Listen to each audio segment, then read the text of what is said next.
Right now we're below the Don Constantini Multimedia Center, which for the way the weather's been, I think they've done an outstanding job to keep this timeline as close to getting in that first week of the first game as possible. And as of now, it looks like we'll be able to be in here September 3rd. The first game, YSU game, is September 7th. So it'll be kind of a rat race that week leading up to the game, but I know we're anxious to get in here.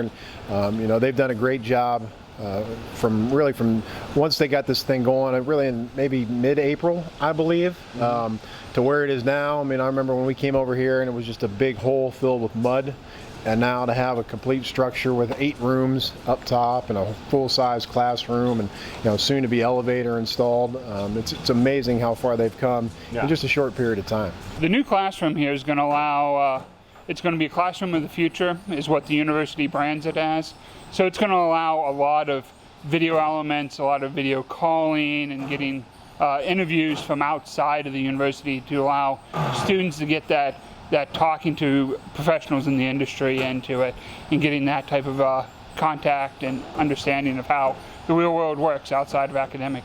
The communications department, normally we're housed in the basement of the west side of Stambaugh Stadium by the football coaches and some administrators. To kind of take advantage of the new space that's been created, we're going to move our operations over here, and really it'll be nice for the video side of things. We've seen that you know, grow tremendously in the last couple years, and see what impact that's made as far as, you know, people are following you on Twitter and Instagram and Facebook and whatnot, and just, you know, the way the smartphones are, and you know, so we're trying to utilize this space every day of the year as opposed to just, you know, 7 times. So the plan is we're going to use the control room in here as a master control room for all of our sporting events that go on through the campus.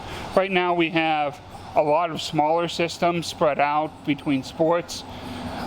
The problem is we have to keep each one of those systems up to date and working and replacing it, where by only focusing on one system, we're allowed to expand the abilities of that system. So instead of having 3 channels of replay, we can have 7 channels of replay.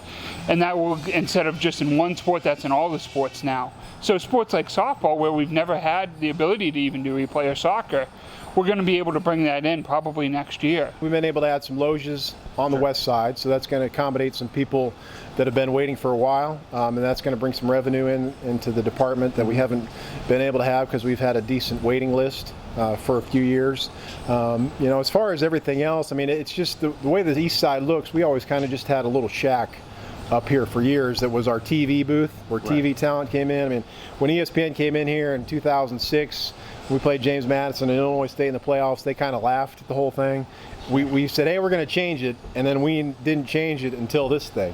You know, so just the opportunities that I think it's going to be when we're hosting, you know, national games, when we get in the playoffs, just kind of the feel, you know, of ESPN being here, having a nice building, and they're going to show that to everybody kind of across the country and see, hey, you know, this stadium it's growing, and we're not shrinking down. We're adding sports, we're adding facilities.